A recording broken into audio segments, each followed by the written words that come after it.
estamos aqui para mais um programa A Hora da Saúde, porque saúde não pode esperar. E hoje nós estamos entrevistando uma pessoa muito especial, um doutor muito querido, que faz parte do meu passado, no sentido de trabalho junto, crescimento em equipe. É uma pessoa que eu tenho uma grande admiração, que é o Dr. Sérgio Menezes. Por gentileza, Dr. Sérgio Menezes, pode se apresentar aí. Já de antemão eu quero te agradecer profundamente pelo convite. Olha, eu que agradeço. Meu nome é Sérgio Menezes Couceiro, eu sou cardiologista, sou intensivista. Atualmente eu sou responsável técnico pelo CTI do Hospital Santa Isabel, sou coordenador do CTI do Hospital Municipal Rodolfo Péricê em Búzios.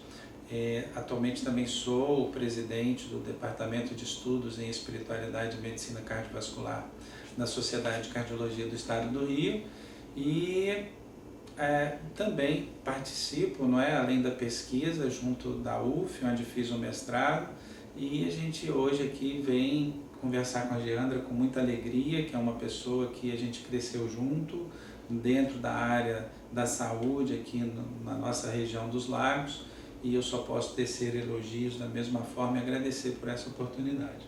Muito bom. E quando eu falo que faz parte do meu passado, porque eu fui intensivista, hoje não mais. E quando o Dr. Sérgio chegou a Cabo Frio, eu me lembro muito bem que veio para somar a nossa cidade, a nossa região, com certeza. E o nosso papo, a nossa conversa hoje vai ser exatamente sobre espiritualidade. Espiritualidade e saúde mental. A gente vem aí numa sequência de programas falando sobre a saúde mental, o Janeiro Branco, a importância do equilíbrio, que a vida busca esse equilíbrio, e nada mais importante do que a gente também falar sobre a nossa saúde espiritual, como que isso acontece para um equilíbrio da saúde como um todo. Então fala pra gente, primeiro de tudo, que espiritualidade e religião, doutor Sérgio, é a mesma coisa? Não, muito importante essa sua pergunta. Importante a gente esclarecer para os nossos telespectadores que espiritualidade é a conexão que a gente tem com o divino, com o transcendental, com uma força maior, com a nossa busca pelo autoconhecimento, pelo aprimoramento e pelo crescimento como uma coletividade. Em contrapartida, quando a gente fala de religião ou de religiosidade, a religiosidade ela está voltada para uma opinião, para uma decisão pessoal. É uma situação de cunho pessoal, ou seja, eu posso ser um religioso, ter um culto, dogmas que eu aceito e estão relacionados a uma determinada religião. Isso é impossível de ser medido, é impossível de ser mensurado no meio científico. Então, a religiosidade, a gente não tem como mensurar isso utilizando a metodologia científica. Então, ela é mais de cunho pessoal. Uma pessoa pode ser agnóstica e ter espiritualidade, ou seja, ele não acredita em Deus, em nenhuma religião, e ao mesmo tempo ele tem uma espiritualidade evoluída sem ter religiosidade. E uma pessoa pode ser assim, uma pessoa que é ateia, ela não acredita em Deus, mas acredita numa força maior e mesmo assim ter espiritualidade.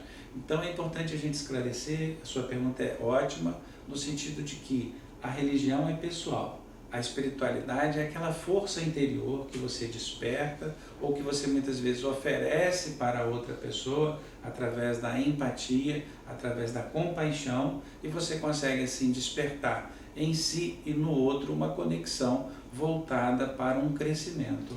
Palavras positivas, incentivo até a mesma fé, isso seria também considerado espiritualidade. Exatamente. A espiritualidade ela versa sobre o entendimento da psicologia positiva sendo aplicada no dia a dia, no atendimento na área de saúde, mas também podendo ser aplicada em outras áreas. Hoje, para a saúde mental, a gente vai trabalhar em cima de esclarecer para os telespectadores essa área, mas a gente pode extrapolar isso para as outras áreas também. E esse contato, ele vem a resgatar o que a gente perdeu lá atrás. No início, na medicina Ayurveda, a gente tinha a conexão com o quê? entre a mente e a espiritualidade.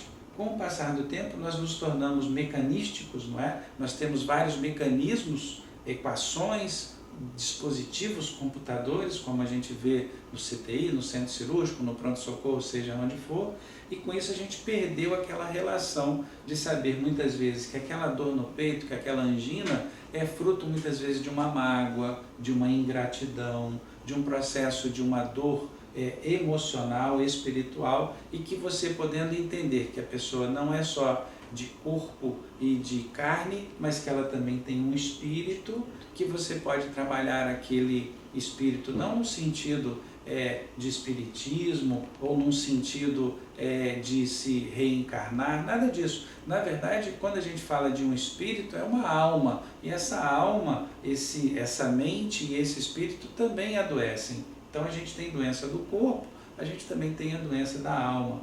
Então hoje as enfermidades morais, que são a raiva, o ódio, a ingratidão, o pessimismo, a falta de resiliência, o processo que na área de saúde a gente chama de burnout, que é o estresse por excesso de trabalho ou pelo próprio ambiente do trabalho, a espiritualidade vem exatamente para resgatar isso. Até mesmo a incapacidade de perdão, né, que vai gerando uma série de outros sentimentos negativos, vai minando o ser humano.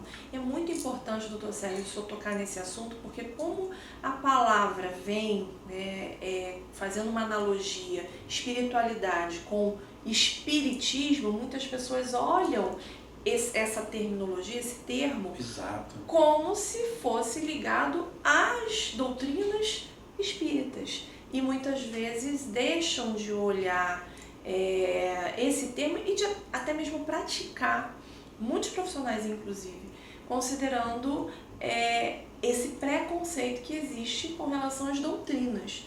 Então é muito importante deixar claro para os telespectadores que não tem nada a ver com religião. exato. Até para as pessoas se entenderem de uma forma prática, quem pratica o estudo de espiritualidade, ele está voltado para a possibilidade de você ter intervenções. Então você tocou num ponto muito interessante, até para eles entenderem.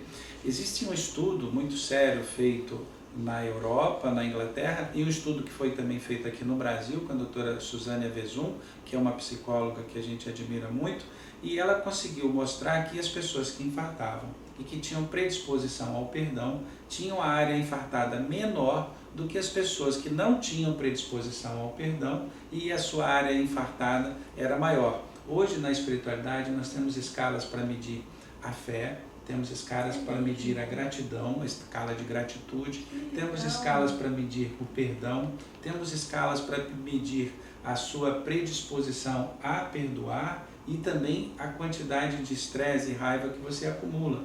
Então, hoje temos escalas que aplicamos nos estudos científicos para poder ver se essa intervenção da espiritualidade é útil e como aplicá-la e em quem aplicá-la, que não são todos que respondem. Por exemplo, vamos supor que você veio para fazer um trabalho numa academia e você veio fazer um check-up comigo, que sou cardiologista. A espiritualidade não vai ter utilidade nenhuma.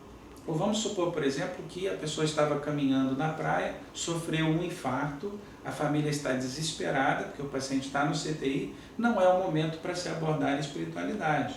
É diferente, por exemplo, num paciente que já está há muitos dias no hospital, é um quadro avançado, a família está sofrendo, buscando também o conforto dos seus sentimentos, do sentimento do paciente, que era um líder da família, agora ele está confinado no leito do CTI, a família está preocupada porque ele pode morrer. Essa é uma hora que talvez depois de alguns dias de CTI, você vá ter a espiritualidade servindo de ferramenta para auxiliar a equipe do CTI, que está estressada com aquela situação de um paciente grave, a família, porque o seu familiar está grave, e o principal envolvido, e é a essência da espiritualidade, que é o atendimento centrado no paciente. Então, a nossa estudo da espiritualidade é voltada em centralizar todo o atendimento no paciente. Então, não é o leito 1 que está doente, é o seu João, é a Dona Maria, a sua família, as peculiaridades da família, o tipo de religião que tem é respeitada, independente da religião que for, porque a nós não interessa trabalhar o processo de religião. mas sim a forma do enfrentamento. E o enfrentamento a gente chama de coping em inglês, em português o enfrentamento, e a espiritualidade trabalha exatamente em se enfrentar essa doença juntos, ou seja, o líder religioso, a família e a equipe de saúde juntas pelo bem do paciente. Então, o senhor quer dizer com isso que é muito importante que a própria equipe de saúde tenha entendimento, tenha noção das estratégias que podem ser aplicadas para implementar a espiritualidade, utilizar, colocar em prática algumas medidas que vão facilitar.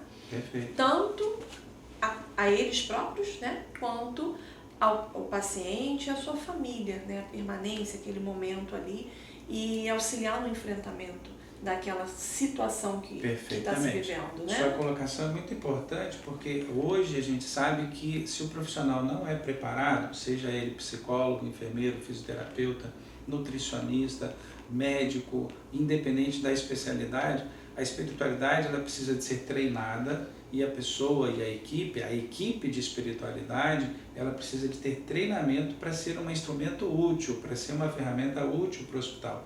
Então a gente vai desde a capelania até a admissão do paciente, todo esse processo da porta do hospital até a capelania, é preciso que haja um treinamento para que o hospital possa dizer que ele é um hospital que trabalha em espiritualidade. A Organização Mundial de Saúde explica hoje que a saúde, a definição de saúde pela Organização Mundial de Saúde envolve o bem-estar físico, mental e espiritual. E hoje, um dos critérios de acreditação dos grandes hospitais é quando se trabalha com a espiritualidade. Então veja que a gente não está aqui comentando sobre um instrumento que não seja útil, mas precisa de ser bem trabalhado. Então o senhor falou para a gente de uma equipe de espiritualidade, isso aí é muito interessante na minha época. Nem ouvi falar isso na época que eu trabalhava, em hospitais privados principalmente.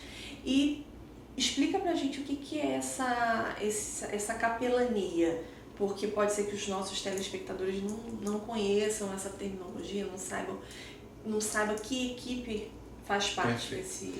A capelania é quando dentro do hospital, vamos supor, por exemplo, um hospital católico tem um capelão, que geralmente é um padre muito bem estruturado, muito bem preparado, que nos auxilia. Quando é um hospital evangélico, tem ali um pastor, que é muito bem preparado em capelania.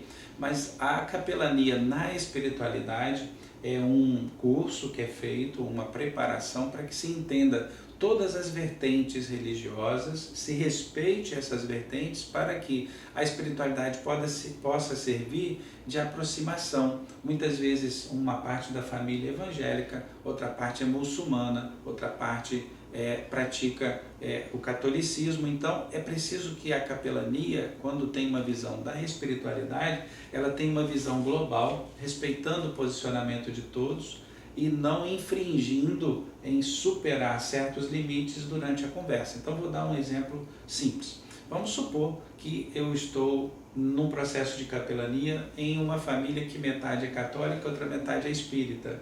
Então uns acreditam em reencarnação, em conversa com a possibilidade de se comunicar com os espíritos, e a outra não. Então vai se evitar em abordar uma parte que iria ser conflitante, mas todos os dois querem o bem-estar do paciente. Então a gente vai explicar para a família o que? Olha, a gente precisa de conversar porque a morte é um processo que faz parte da vida e o familiar, o paciente, precisa de ser respeitados esses sentimentos para que ele possa ter uma forma de enfrentar a doença até os últimos dias de sua vida, dentro do hospital, ou em casa fazendo home care, ou nas suas atividades. Então, muitas vezes ficar se abordando que faltou fé, por isso que ele está doente, ou que Deus está punindo. Então, assim, é importante porque a espiritualidade vem exatamente desmistificar essas ideias para levar para a família e para o paciente qual é o foco que tem que ser dado naquele momento. Muito bom. E pergunta que não quer calar. O senhor conhece algum hospital aqui na região que tem esse serviço? A gente hoje aqui na região dos Lagos ainda não. Mas, por exemplo, nós temos no Rio de Janeiro o Procardíaco, que vem fazendo um trabalho nesse aspecto. Nós temos a UERJ com a cadeira de espiritualidade. Temos a Universidade Federal Fluminense com a cadeira de espiritualidade. Dentro da Faculdade de Medicina. Dentro da Faculdade de Medicina, mas já extrapolando também para as outras áreas da saúde. Hoje nós temos 72 ligas acadêmicas de espiritualidade no Brasil. Nossa. Temos 9 disciplinas, são 3 no Rio de Janeiro em espiritualidade, são 3 em São Paulo e 3 no estado do Rio de Janeiro. Então está crescendo, não é? Muito. Existe projeto aqui para universidades na região implantarem espiritualidade. Eu não posso comentar aqui no programa porque ainda está germinando, mas existe uma forte intenção nesse aspecto.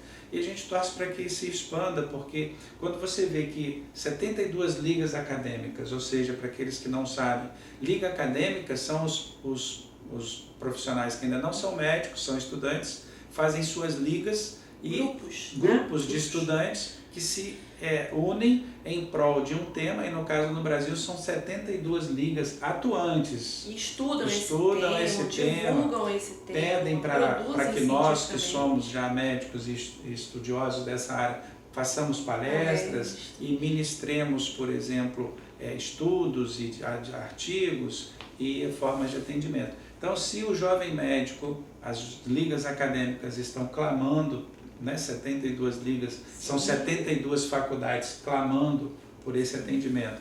E se isso reduz o suicídio dos jovens médicos, se isso reduz o estresse da equipe, se isso centraliza o atendimento no paciente, acho que é muito bem-vindo. Muito bem, então o primeiro bloco a gente está finalizando, a gente vai falar no segundo bloco mais um pouquinho sobre esse tema, esse assunto. Interessou para vocês, telespectadores?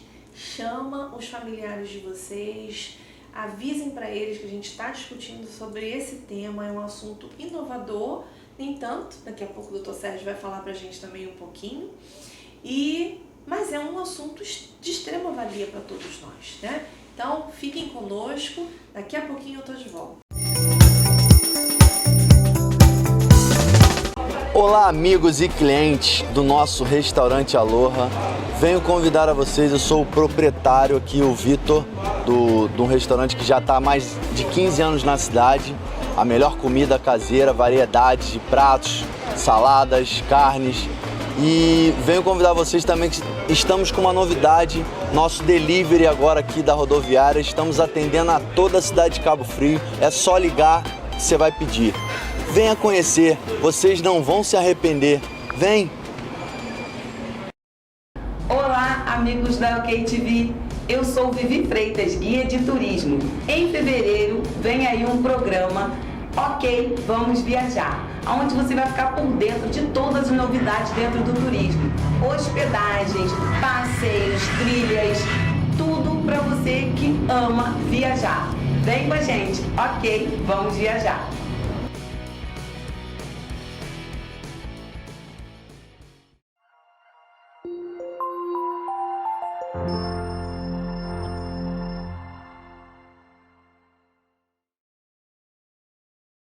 O ensinar faz parte do nosso DNA e o transformar faz parte de nossas vidas. Sempre pensando no futuro dos nossos alunos, preparamos um novo momento para 2022. Material pedagógico de aprovação com o melhor sistema de ensino do Brasil. Farias Brito, novos uniformes, um ambiente escolar preparado com todo carinho para o seu filho. Da educação infantil ao ensino médio, Escola Menino Jesus, a extensão de sua família. O futuro do seu filho começa aqui. Vamos crescer juntos!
volta, nosso programa Hora da Saúde. Estamos entrevistando o Dr. Sérgio Menezes, cardiologista aqui de Cabo Frio, interior do Rio de Janeiro. Estamos falando sobre espiritualidade e saúde, né?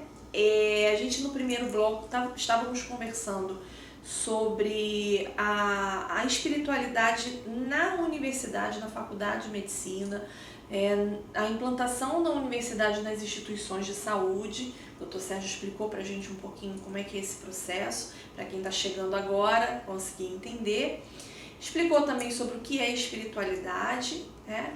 E a gente vai falar um pouquinho mais agora sobre essa questão da universidade. Como é que foi essa chegada da temática, né, da cadeira da espiritualidade na Universidade de Medicina, doutor Sérgio? Perfeito.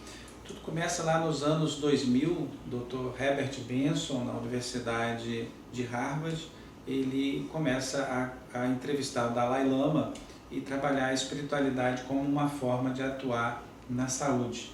Nessa época, as pessoas acharam que ele estava maluco e abandonaram muitas vezes as suas apresentações.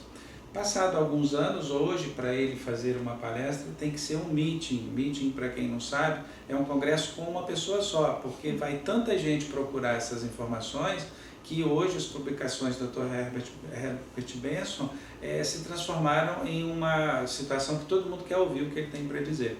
Depois disso, vários outros estudiosos, Ian Stevenson, que é um pesquisador relacionado também a essa parte de espiritualidade, e principalmente que a gente tem hoje, não é, a nível de pesquisa sobre espiritualidade e religiosidade, que também é de Harvard, e também relacionado à Universidade de Duke, que também é americana, relacionado às pesquisas de espiritualidade relacionada à saúde. Isso foi mais ou menos lá pelos idos de 2008, o Dr. Harold Koenig começa a fazer suas publicações mostrando que a maioria das pessoas gostariam que o médico, que o profissional de saúde perguntassem sobre sua espiritualidade. Gostariam que o médico desse oportunidade, ou o profissional de saúde, de se explicar sobre as suas angústias, não relacionadas à psicologia, mas as angústias relacionadas ao que vamos dizer assim, ao que a alma está sofrendo, o que os sentimentos relacionados à doença estão trazendo de impacto para aquela pessoa. E aí a doutora Cicely Saunders, que é uma enfermeira, que depois a gente vê o seu crescimento dentro desse processo como médica, e ela vem a trazer o conhecimento da dor total. E a gente consegue, dentro da área da medicina, entender que a dor total ela tem mais ou menos 4 níveis. O nível social, no qual você perde a sua posição social, você era o líder da sua casa, você tomava decisões. Hoje as pessoas põem no sol, tira do sol. Você tem medo da morte, mas não pode contar para ninguém, porque se você contar para sua filha, ela vai chorar. Se você contar para sua mulher, ela vai chorar. Então você sofre calado. A espiritualidade vem para ajudar nesse nível. Você tem também as dores causadas pelos remédios, os desconfortos, os efeitos colaterais. Então, a nível medicamentoso, a dor também te assusta, e principalmente a sensação de falta de esperança, a falta de o que vai acontecer, como é que vai ser o processo do meu desligamento aqui na Terra, né, da morte em si. Vai ser doloroso, eu vou ter falta de ar, esses remédios vão me ajudar, as pessoas vão estar perto de mim, porque a maioria das pessoas se afastam quando há um processo de dor dentro de um processo dentro da enfermidade, não é? Então é importante que os espectadores entendam que a doutora Cicely Saunders vem trazendo isso, e aí a nível de Brasil, no Congresso de Cardiologia, vários estudiosos desse tema, baseados nesses estudos que eu estou falando, trouxeram para o Brasil o Dr. Harold Koenig, trouxeram a doutora Cristina Puchalski, trouxeram esses profissionais que abordavam esses temas, e começou dentro da cardiologia o entendimento de que precisava de se criar um grupo de estudos em medicina cardiovascular associado à espiritualidade. Aí veio o nome do grupo chamado GENCA.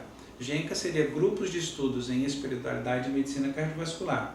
Passado alguns anos, eu estou resumindo porque o tempo é curto, se transforma no Departamento de Estudos de Espiritualidade e Medicina Cardiovascular, da Sociedade Brasileira de Cardiologia.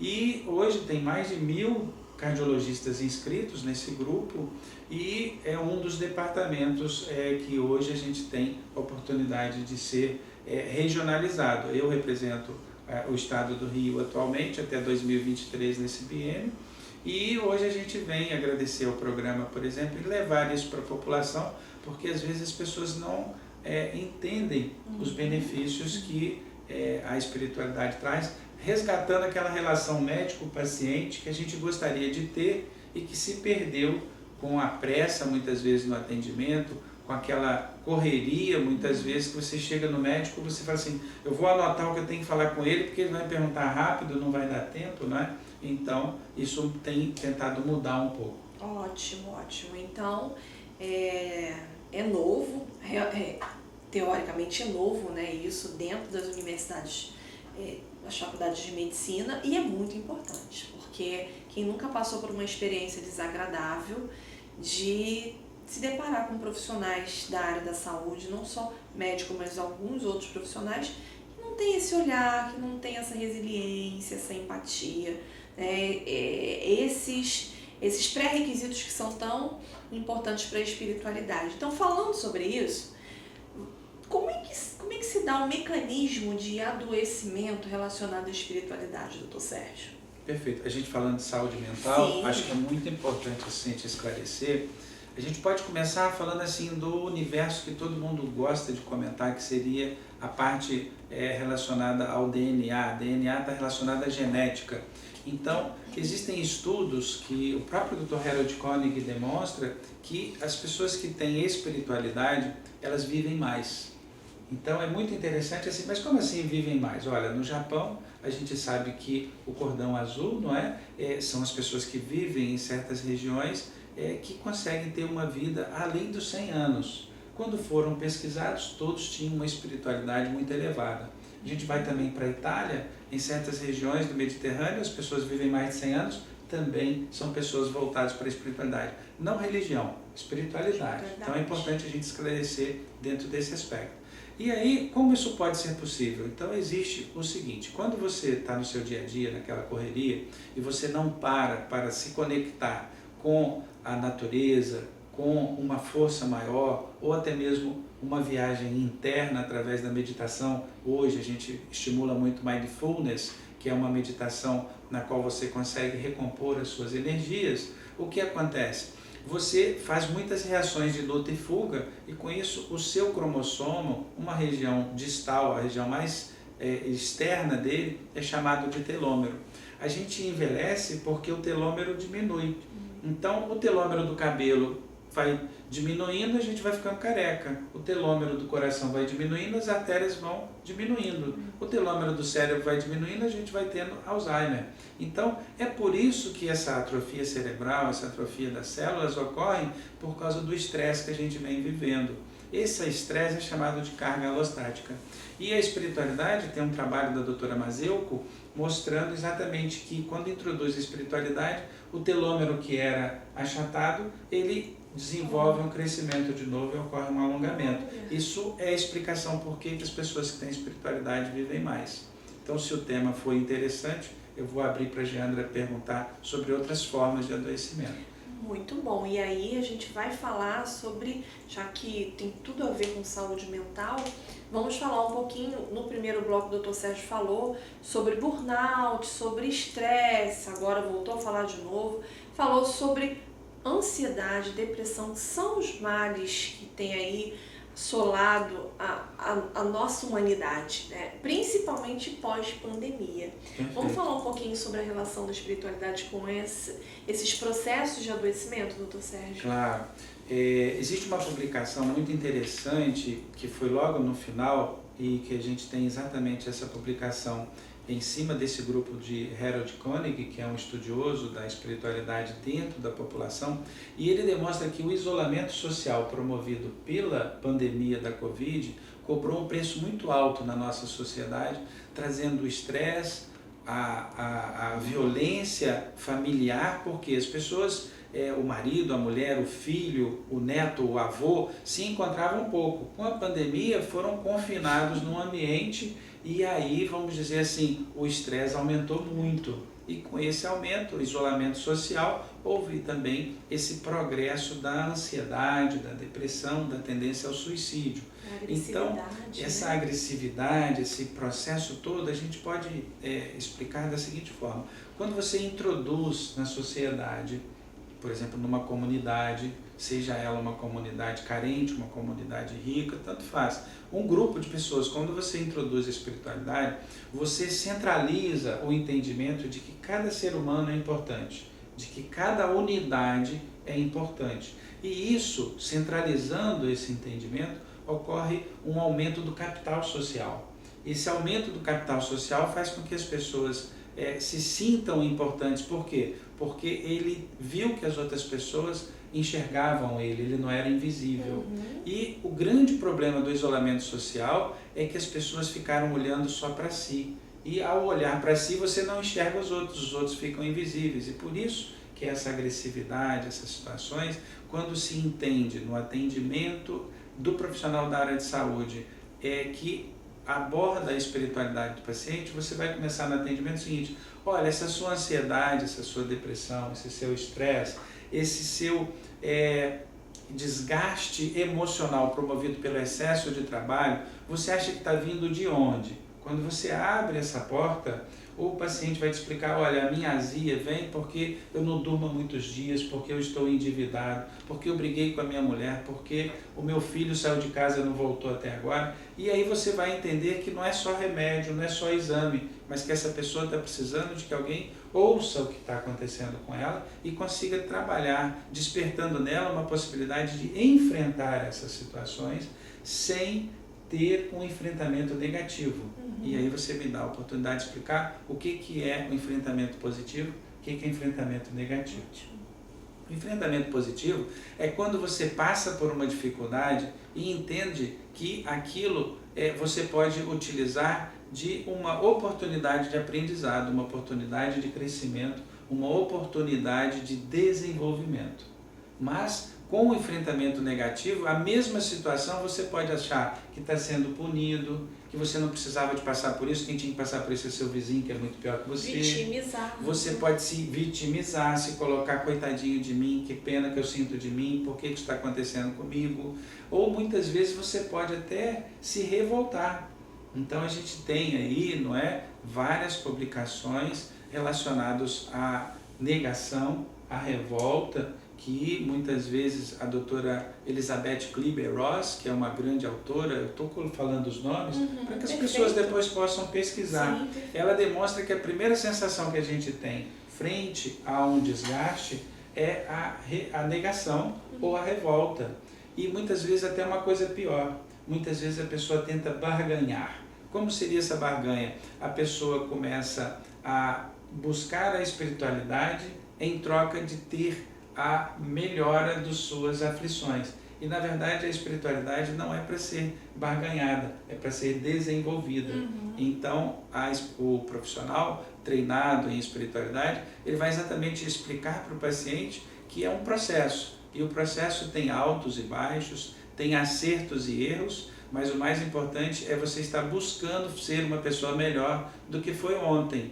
Então não dá para barganhar, é você com você mesmo, não é? Com certeza. Então é nesse aspecto que a espiritualidade vai ajudar no capital social, resgatando, após um período tão grande de sofrimento, de estresse, as pessoas entenderem: olha, o que passou, passou, foi um aprendizado e vamos tentar ser melhores do que fomos ontem.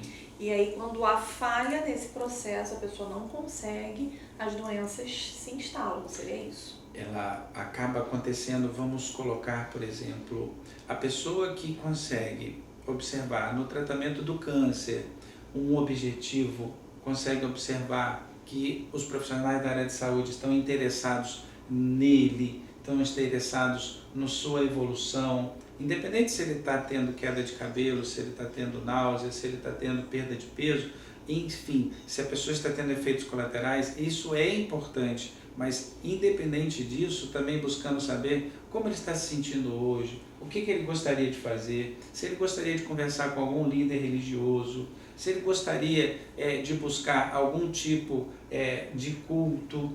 E se ele não gosta de nenhum tipo de culto, se em alguns momentos da doença que ele passou no passado, o que ele fez para se sentir melhor? Porque algumas pessoas vão se sentir melhor conversando com alguém, outras pessoas vão se sentir melhor com aquele confidente, outras pessoas estão no hospital católico, mas que gostariam da visita do seu padre, do seu rabino.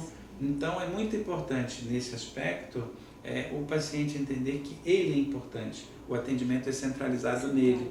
Então a espiritualidade ela busca isso, aproximar a relação médico-paciente, profissional de saúde-paciente, enxergando a doença pelo olhar do paciente e não do profissional da área de saúde. A partir do momento que você consegue ouvir as angústias e aflições, não só como o psicólogo tem o treinamento muito melhor do que eu para fazer, mas ouvindo o que ele tem do conjunto, o que está acontecendo no seu dia a dia que mudou e que está trazendo para ele estresse, ansiedade, depressão, culpa, raiva, revolta. Então, quando você consegue buscar isso e dar uma porta aberta, o paciente fala: doutor, eu não sabia que você tratava também dessa parte. Mas não é também, porque não tem como você separar o corpo da alma, não é? Não tem como você separar o corpo da mente. Então, nós somos formados por 3 unidades: corpo, mente e a parte que é a alma, o espírito, pode chamar da forma que achar melhor. Perfeito. Você aí, tá gostando do nosso bate-papo? Nós vamos dar mais um intervalinho e quando a gente voltar, a gente vai falar sobre a espiritualidade das doenças cardiovasculares, que, é claro, Dr. Sérgio Menezes aqui, cardiologista, vai ter com certeza, com todo o know-how, com toda a capacidade que ele tem, vai ter a capacidade de trazer para a gente algumas frentes, algumas observações que envolvem a espiritualidade dos nossos comportamentos que podem estar causando doenças cardiovasculares ou até mesmo dificultando o tratamento delas. Então, não saiam daí, a gente volta já já. E aí, tudo bem? E a gente está aqui no Instituto Pelicari de Ensino e eu encontrei o Vitor, do restaurante Aloha, que inclusive tem 3 filhos matriculados aqui. Tudo bem, Vitor? Tudo ótimo, graças a Deus. Boa tarde a todos. Aprovado o colégio? Nossa, aprovadíssimo. Melhor escola de Cabo Frio, um dos ensinos. Diretora muito atenciosa conosco, com os pais, atenciosas com nossos filhos, que é o que mais, importa em nossas vidas. Escola maravilhosa. Ô, Vitor, então você recomenda aí o pessoal que está assistindo a gente colocar o filho aqui no Pelicari? Recomendo, é uma escola de ótima qualidade. É uma escola que vai atender a todas as necessidades dos pais, que requer que o filho esteja numa escola boa. E o filho também é bem tratado, é bem acolhido, entendeu? Meus 3 já estudam aqui uns 3, 4 anos e não pretendo tirar não, já renovei minha matrícula. Os 3 já vão retornar logo em fevereiro aqui na escola e é isso aí. Agora eu vou liberar o Vitor, que ele tem que ir pro restaurante, porque movimenta essa hora do almoço. Vitor, obrigado aí, tá? Um abraço a todos, foi um prazer aqui estar falando com vocês sobre a Escola IPA, o Instituto Pelicari de Araújo, pois é uma escola de ótima qualidade e quem matricular seu filho nessa escola não vai se arrepender não. Tá na mídia, é VIP! Imobiliária Marcos Queiroz. Trabalhamos com compra e venda, aluguel fixo e temporada. Há vários anos no mercado investindo no que há de mais moderno em ferramentas de pesquisa, treinamentos e prospecção de clientes. Acreditamos que o nosso principal canal de divulgação são nossos clientes. Por isso, temos a filosofia de que nossos clientes fazem parte de nossa história. Os tratamos então de forma única e exclusiva. Imobiliária Marcos Queiroz.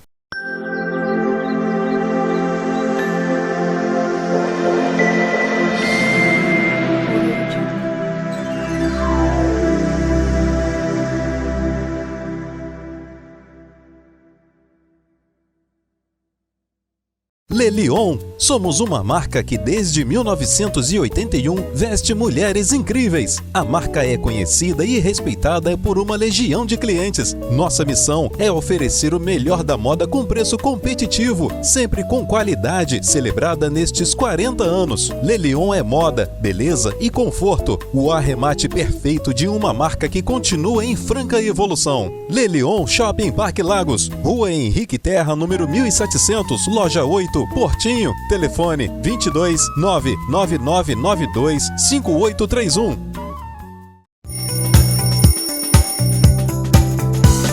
Olá pessoal, vamos agora para o nosso terceiro e último bloco. Estamos aqui com o Dr. Sérgio Menezes, cardiologista, conversando sobre espiritualidade, e nesse bloco a gente vai abordar a espiritualidade e as manifestações das doenças cardiovasculares. Então, doutor Sérgio, como que a espiritualidade interfere nas doenças cardiovasculares, tanto para o adoecimento, o processo do adoecimento, você já falou um pouquinho no bloco anterior, mas também para a manutenção do tratamento das pessoas que têm essas doenças? Perfeito, muito obrigado pela pergunta.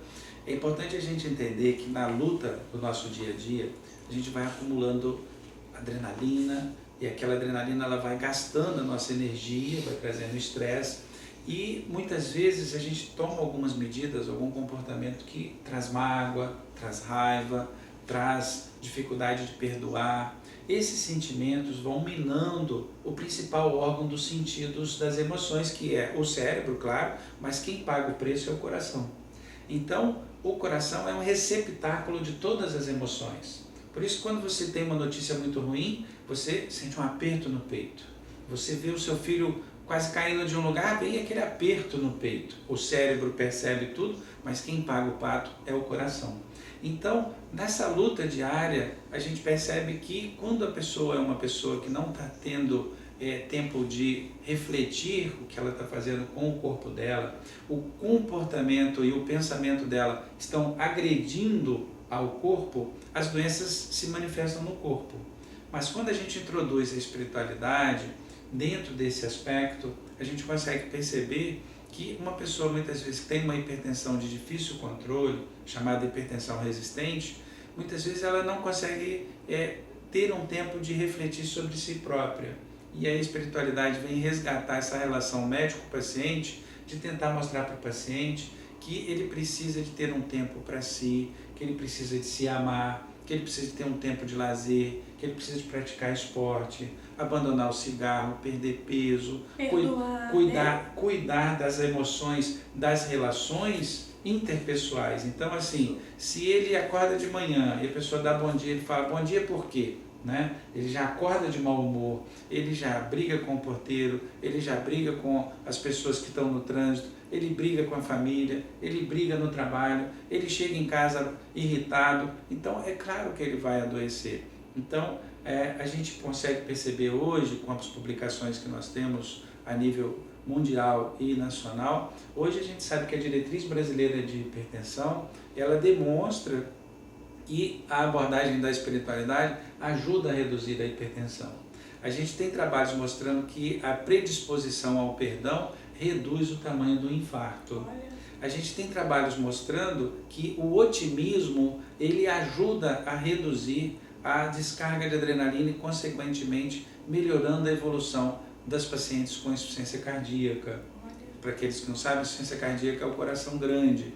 A gente tem estudos mostrando também que a produção científica brasileira hoje, ela versa sobre uma necessidade de se centralizar o atendimento no paciente, que é o que a espiritualidade faz. Então eu costumo comentar que a boa relação médico-profissional de saúde que era feita há muitos anos, agora ela tem um nome que é a prática da espiritualidade. E quando a gente ensina isso para o jovem médico, a gente ensina isso para o médico mais experiente, ele consegue perceber que a vida dele faz mais sentido, porque não se transforma mais em números, e sim numa relação de ajuda mútua, no qual, ao ajudar uma pessoa, ele se sente valorizado e o paciente se sente valorizado. Então, essa troca mútua acaba resgatando esse possibilidade de se atender os pacientes com doença cardiovascular. Então, isso quer dizer que os atendimentos, aqueles atendimentos rápidos, de antigamente, com a prática da espiritualidade, houve uma reorganização até de agenda, né? Provavelmente, na sua vida pessoal, na sua vida profissional, você teve que fazer esse processo para conseguir implantar a espiritualidade no seu cotidiano de trabalho, né, doutor Sérgio? Perfeito. O que acontece, na verdade, é que como a gente faz cursos, a gente tem escalas, a gente tem...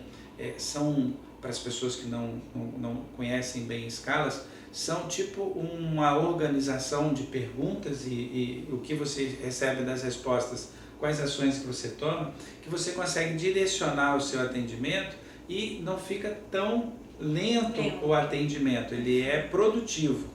Mas ao mesmo tempo você abre certas janelas no atendimento que antes não existiam para o paciente. Então o paciente, é como se o paciente se achasse fatiado em várias partes. Se eu tenho dor de cabeça, eu vou falar com o neurologista. Se eu tenho dor no coração, eu vou falar com o cardiologista. Se eu estou magoado, eu tenho que procurar um psiquiatra, um psicólogo. Se eu estou tendo algum problema alimentar, eu preciso de um nutricionista. Esse conceito está certo.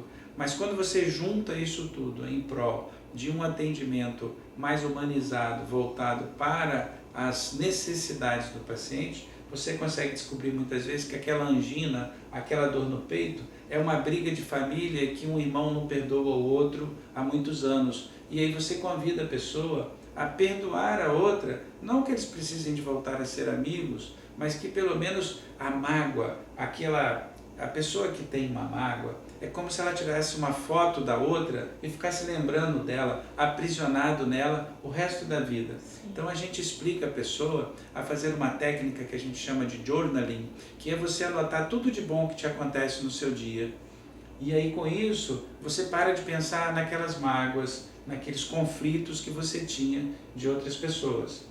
As técnicas, por exemplo, de psicologia positiva, é você levantar de manhã e conseguir ser grato por estar vivo, ser grato por ter um nascer do sol ou um pôr do sol, ou a gente conseguir perceber que existe amor entre as pessoas. Porque se você olha para a doença, você enxerga a doença. Então, se você olha para a saúde, você enxerga a saúde. Então, a gente consegue, com a psicologia positiva, despertar na pessoa o entendimento de que a vida é um momento que vale a pena ser vivido, mesmo quando doente. E quando você, por exemplo, utiliza técnicas relacionadas a mindfulness, que é uma meditação, as pessoas às vezes podem achar que é difícil meditar, você pode meditar caminhando, você pode meditar de olhos abertos, mas se conectando com a natureza, sentindo o vento, sentindo a temperatura, sentindo tudo que está em conexão com você, os raios do sol. Você está praticando uma forma de meditação. A viagem interior que você faz é quando você se conecta com o ambiente. Então é importante que as pessoas pratiquem isso, que isso ajuda a tirar aquele sistema como se fôssemos robôs. O que a gente vê hoje são as pessoas acordando de manhã, trabalha, corre, almoça correndo, corre, janta correndo, prepara o trabalho de amanhã e vai dormir. Dorme pouco, toma um calmante para dormir na maioria das vezes, acorda no outro dia, toma uma vitamina para ficar acordado, porque dormiu pouco, e continua correndo, sem saber para onde está indo, o que está fazendo. Aí adquire dívidas porque correu tanto que tem que valer a pena aquela correria e não consegue sair desse processo vicioso. Então, quando a gente encontra um grande empresário, uma pessoa que está vivendo isso que eu acabei de dizer, a gente chega para ele e fala assim, olha, para de correr um pouco, porque essa sua doença cardíaca é fruto desse seu comportamento exagerado. Respeita mais o seu corpo, procura um lazer com a sua família, vá procurar fazer a sua vida ser mais, vamos dizer assim, ressignificar a sua vida para que você possa usufruir dos momentos que você tem. Porque os momentos de felicidade são curtos, mas os momentos de dor também são. Então, a gente precisa aproveitar esses momentos para desenvolver a espiritualidade dos pacientes. Muito bom, muito bom. E pergunta que não quer calar, que chegou aqui pra gente pela produção, né? Doutor Sérgio, esse movimento todo está restrito à equipe médica, a médicos? Não, de forma nenhuma. A ideia nossa, inclusive, a nível de Brasil e do mundo, é começarmos a fazermos primeiro manuais, livros voltados para esse tipo de atendimento, para que fique no meio científico e não tipo assim, é a opinião do Dr. Sérgio, é a opinião da doutora Gianda. Não, a ideia é que seja uma coisa normatizada, tenha um padrão, e a partir do momento que se faz um livro ou se faz um manual, se fazer cursos, se aplicando esses cursos para que as pessoas, da mesma forma que você faz um curso de eletrocardiograma, você faz um curso de interpretação do ecocardiograma, também se faça um curso de espiritualidade, não só para o cardiologista, não só para o médico, mas para se treinar equipes de profissionais de saúde com todos os profissionais, psicólogo, nutricionista, fisioterapeuta, psiquiatra, médico, não médico, prescritor, não prescritor, para que a área da saúde fique uma área voltada para o entendimento de que nós somos muito mais só do que um monte de estrutura física palpável, que a gente tem sentimentos e a gente tem pensamentos que precisam muitas vezes de serem entendidos para parar de nos adoecer. Opa, tô na lista. Tô primeira da fila para fazer aí esse curso. E a gente vê que os jovens estudantes de outras ligas, não só de medicina, também buscam esse entendimento, porque facilita, não é, o nosso dia a dia. Porque se não for assim, também fica muito sem sentido, né? É verdade. O movimento na enfermagem ainda está um pouquinho tímido. O Conselho de Enfermagem já publicou umas notas sobre isso, mas ainda está um pouquinho tímido. Eu acredito que para o futuro aí, o olhar para a necessidade do resgate, do cuidado centrado no indivíduo é fundamental. E é o que a gente vê que traz um resultado muito gratificante, traz um resultado muito positivo. Eu, particularmente, aqui conversando com o Dr. Sérgio, já descobri que algumas habilidades aí da espiritualidade eu já pratico no meu cotidiano, no meu dia a dia. Se você me permitir um exemplo prático, por exemplo, às vezes você não tem, está um paciente no CTI, ele tem uma dificuldade muitas vezes de evacuar em público, e no atendimento do dia a dia você percebe que aquele paciente no CTI ele não está se alimentando, ele não come, ele não quer comer. E aí, se você não tem condições de ouvir ele, você nunca vai perceber que ele está comendo pouco porque ele tem vergonha de evacuar em público. Eu dei esse exemplo para eles entenderem que quando você tem a espiritualidade, você abre não só a possibilidade de entender como funciona o trato digestivo do paciente, mas como funciona o pensamento do paciente, as emoções do paciente, a relação dele com os seus familiares, a relação dele com os profissionais da área de saúde, a relação tudo que envolve ele. Porque às vezes o que para você é uma coisa que é normal, para ele é um sofrimento muito grande. Por exemplo, ele muitas vezes vai conseguir contar para você que aquela luz que fica ligada o tempo todo incomoda ele, mas se for um profissional da área de saúde que está com pressa, que está fazendo um monte de coisa, ele não vai ter nem oportunidade de dizer que está com saudade do irmão ou que gostaria de mandar uma mensagem para a filha que não vê há muito tempo e assim por diante. A gente vê muito, eu via muito em CTI, algumas situações até financeiras mesmo, do paciente que estava com